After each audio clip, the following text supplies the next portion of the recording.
Et les tarifs dans les musées, le Mercosur ou encore des tests de dépistage de drogue dans les prisons, voici tout ce qui change ce 1er mai. Bonjour à tous et bienvenue dans ces belles actus. Voici le sujet à la une, avec vous le voyez derrière moi, un nouveau décor et j'espère que ça va vous plaire. Et puis avant toute chose, n'oubliez pas évidemment de vous abonner sur TikTok, sur YouTube et sur Instagram avec partout le même nom de compte, Matt Politics, pour être tenu au courant des moments où je sors des vidéos. Et puisqu'on est à la fin du mois d'avril, on commence ces actus avec comme d'habitude tout ce qui va changer pour le mois suivant, le mois de mai. Et le premier changement porte sur les tarifs préférentiels dans les musées fédéraux. Alors jusqu'à maintenant, chaque musée fédéral pouvait appliquer des tarifs préférentiels différents, mais la ministre en charge, Vanessa Matt, a donc annoncé un changement dès ce 1er mai. Les tarifs préférentiels en question vont être harmonisés. Concrètement, donc désormais, pour l'ensemble des musées gérés par le gouvernement fédéral et pour certaines personnes, l'accès sera gratuit sur présentation d'un justificatif.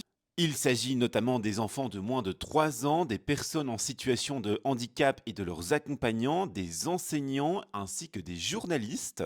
Un tarif préférentiel sera lui appliqué pour les jeunes de moins de 25 ans. Il consiste en une réduction de 60% sur le prix d'entrée du musée. Même chose pour les plus de 65 ans, mais là la réduction sera seulement de 25%. Et puis les demandeurs d'emploi et les bénéficiaires du statut BIM bénéficieront également d'une réduction de 60% sur le prix d'entrée des musées. Et puis enfin, pour tout le monde, dès ce 1er mai, l'ensemble des musées fédéraux seront gratuits chaque premier mercredi du mois à partir de 13 h, sauf pour le Planétarium de Bruxelles. Le deuxième changement concerne les détenus dans les prisons et maisons d'arrêt. À partir du 1er mai, ils pourront être soumis à un test de dépistage de drogue obligatoire. Alors il est exclu de faire appel à la force physique en cas de refus, mais un refus signifiera automatiquement un résultat positif. Pour la ministre, cela nuit à la cohabitation des détenus, ça met en danger la sécurité des agents pénitentiaires et c'est à l'origine d'agressions. Pour elle, il s'agit donc d'intensifier la lutte contre la drogue dans les prisons en vue donc d'améliorer la sécurité, la santé et d'augmenter les chances de réinsertion. Alors d'après la RTBF, ces tests pourront être effectués de manière ciblée ou bien de manière aléatoire dans le but d'avoir un effet dissuasif. Toujours d'après la RTBF, en cas de test positif, le détenu sera orienté vers les services médicaux et psychosociaux pour recevoir des soins urgents nécessaires et suivre un programme de traitement. Le détenu concerné sera ensuite retesté plus tard et puis des sanctions pourront être imposées en cas de refus ou bien encore en cas de fraude. Et puis enfin, dernier changement, et à partir du 1er mai, l'accord du Mercosur entre en application à titre provisoire. Alors le Mercosur, c'est ce fameux accord de libre-échange qui avait été tant décrié, notamment par les agriculteurs. C'est la raison pour laquelle on avait vu les agriculteurs il y a quelques mois notamment bloquer les rues de Bruxelles devant les institutions européennes. Il représente l'une des plus vastes zones de libre-échange commercial au monde, incluant du côté américain l'Argentine, le Brésil, le Paraguay et l'Uruguay. Du côté européen, et bien tout simplement l'Union européenne. Alors s'il s'applique pour l'instant de manière provisoire, c'est parce qu'il doit encore être voté par le Parlement européen qui avait retardé sa mise en application en demandant à la Cour de justice de l'Union européenne de vérifier la validité de cet accord. Et c'est donc ici le Conseil de l'Europe, à savoir donc l'organe qui réunit les 27 chefs d'État, qui a donc décidé de mettre en application l'accord de libre-échange de manière provisoire jusqu'à ce que le Parlement européen puisse le confirmer définitivement et le mettre en application. Alors pour rappel, l'accord commercial du Mercosur vise à supprimer une large partie des droits de douane sur toute une série de produits à l'importation et à l'exportation du coup entre l'Union européenne et les pays du Mercosur. De manière générale, les produits du Mercosur vont nous exporter des produits qui concernent l'industrie alimentaire, du bœuf, de la volaille, du sucre ou des maïs. C'est ce qui faisait que les agriculteurs européens étaient en colère puisque les agriculteurs européens ne sont pas soumis aux mêmes réglementations que les pays du Mercosur. Et puis en échange, l'Union européenne exportera, elle, des produits qui concernent notamment l'industrie automobile, la chimie, les vins ou encore le chocolat. Et puis, avant de passer à une autre actu dans ce qui aura lieu encore au mois de mai, il ne faut surtout pas oublier la nouvelle manifestation nationale du 12 mai, et qui est aussi d'ailleurs un jour de grève. Le 12 mai, donc une nouvelle manifestation nationale se tiendra à Bruxelles et de grosses perturbations sont à prévoir un peu partout dans le pays, même si on n'a pas encore énormément de précisions. Les aéroports du pays s'attendent toutefois, comme lors des autres manifestations nationales, à d'importantes perturbations.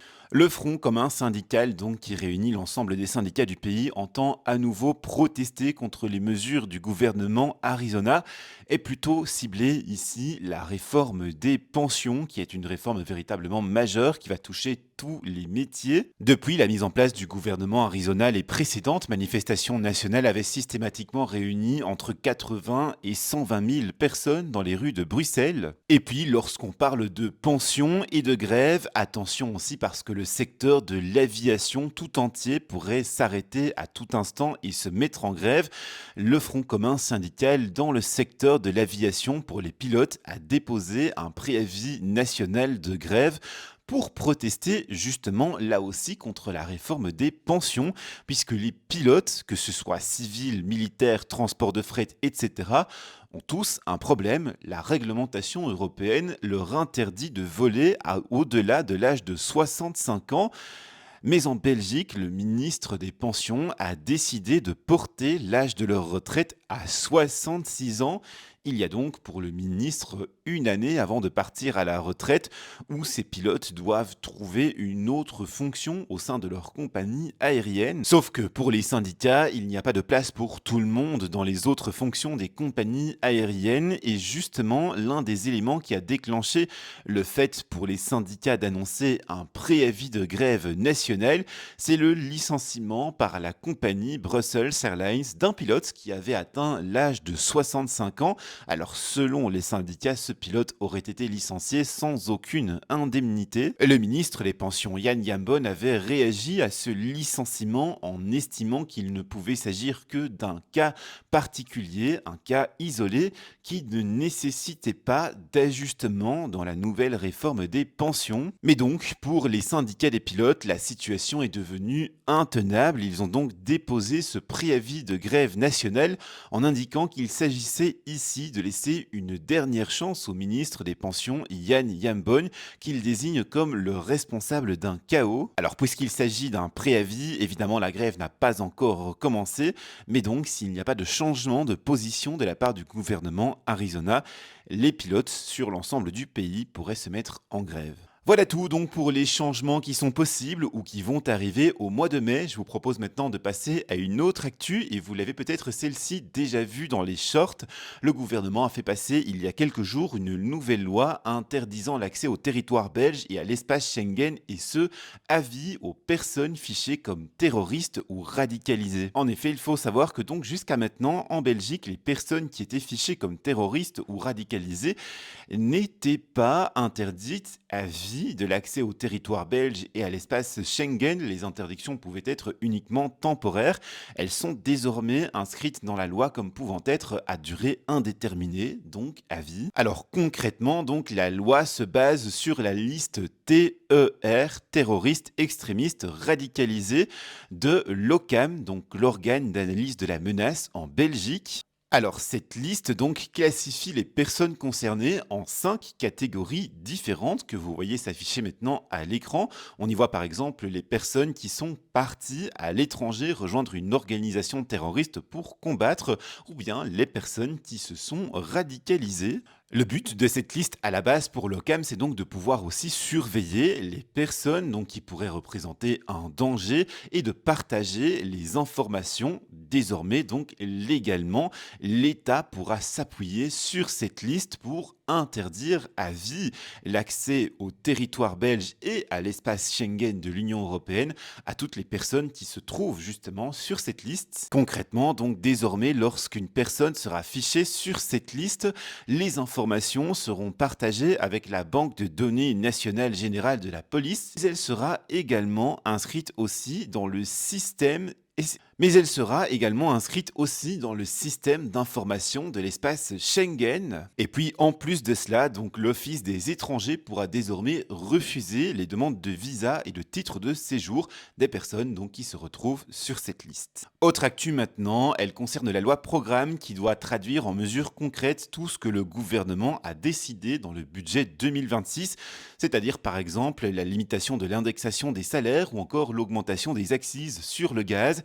Le vote de cette loi programme a provoqué un chaos ce mercredi matin à la Chambre des représentants. Alors, comme je viens de le dire, cette loi programme contient une mesure très contestée du gouvernement Arizona qui souhaite que 2 fois avant 2029, l'indexation automatique des salaires soit limitée au-dessus de 4 000 euros. Concrètement, donc, l'intention du gouvernement Arizona, c'est de permettre que l'indexation automatique des salaires se fasse normalement jusqu'à un montant de 4 000 euros bruts par mois.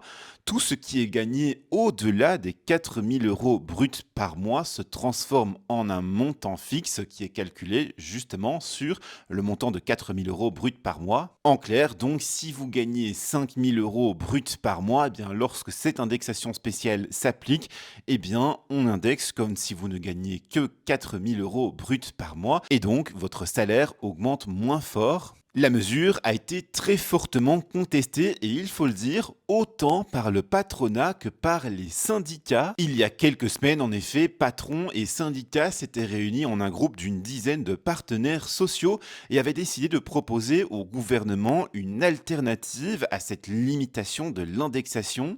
L'alternative en question, proposée par les 10 partenaires sociaux, consistait en une série de mesures alternatives décrites par eux-mêmes comme plus simples sur le plan administratif, mais aussi plus justes et plus morales. L'une des propositions formulées était notamment d'agir sur les prix de l'électricité et du gaz au niveau de l'indexation. Jusqu'à maintenant, donc, on regarde chaque mois quel est leur prix pour ajuster l'indexation. Les patrons et syndicats ont proposé de ne regarder plus que une fois par an ce prix, donc d'agir entre guillemets sur la fluctuation des prix pour modifier ainsi l'indexation. De même, dans le calcul de l'index au niveau du gaz et de l'électricité, seuls sont pris en compte pour l'instant donc les nouveaux contrats. Les partenaires sociaux proposaient, eux, de tenir compte de tous les types de contrats, qu'ils soient fixes ou variables. Et puis était demandé aussi notamment que cette limitation de l'indexation ne soit pas introduite pour le secteur privé à l'année 2026 et à l'année 2028.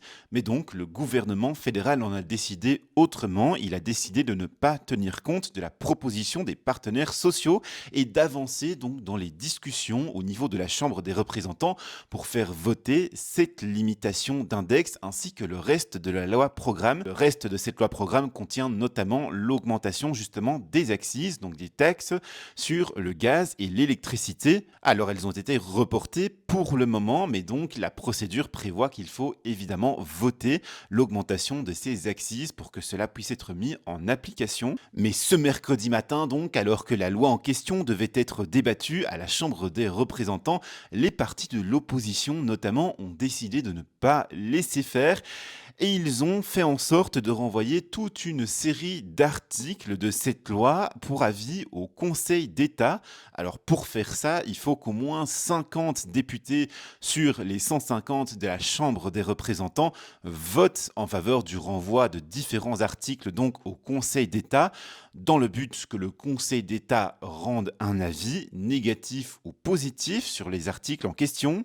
Et donc, pendant ce temps-là, les articles qui sont renvoyés au Conseil d'État ne peuvent pas être débattus à la Chambre des représentants et donc, in fine, la loi ne peut pas être votée jusqu'à ce que le Conseil d'État ait rendu son avis. Ça permet donc aux partis d'opposition de retarder ainsi la mise en application d'une loi, mais aussi, évidemment, dans le cas où le Conseil d'État rend un avis négatif, eh bien d'avoir un argument supplémentaire dans leur poche pour voter contre et faire annuler les articles pour lesquels le Conseil d'État a rendu un avis négatif. Alors face à cela, les partis de la majorité gouvernementale, c'est-à-dire la NVA, le MR, les engagés, Voroit et le CDNV, ont demandé quand même à ce que la discussion se tienne sur les articles qui n'étaient pas renvoyés au Conseil d'État pour que la discussion générale sur cette loi programme puisse quand même avoir lieu.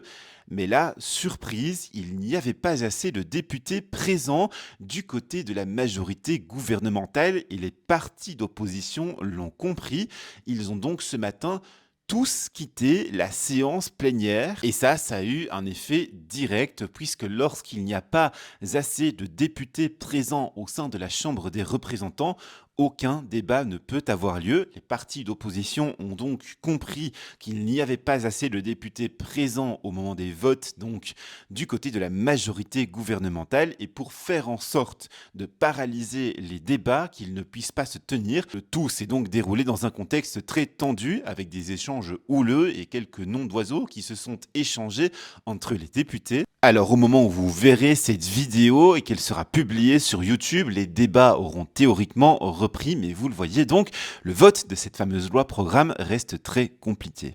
Autre actu maintenant, il concerne le statut BIM, donc pour les bénéficiaires d'interventions majorées que l'on peut demander auprès des mutuelles et qui permet par exemple d'obtenir les médicaments à un prix réduit pour certaines personnes.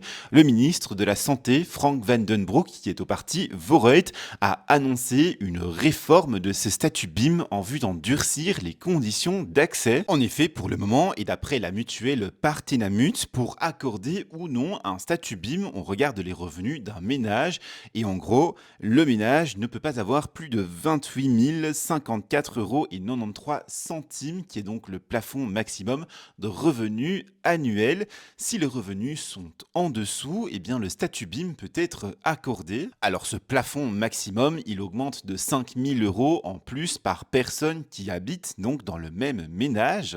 Et puis, toujours d'après la mutuelle également, il y a toute une série de catégories de personnes qui ont un droit automatique au statut BIM, telles que par exemple les personnes qui bénéficient du revenu d'intégration sociale au niveau du CPAS. Le ministre de la Santé, comme d'ailleurs les représentants d'autres partis comme le mouvement réformateur, estime qu'il y a actuellement trop d'abus avec l'octroi de ce statut BIM et donc le but est ici, comme je viens de l'expliquer, de durcir les conditions d'accès pour, d'après les ministres, donc diminuer les abus. Et à savoir que d'après l'INAMI, il y avait au 30 juin 2025 2 405 223 bénéficiaires du statut BIM en Belgique. Et puis enfin, dernière actu, la grève de la Poste se termine doucement mais sûrement. La tendance est très largement à la reprise.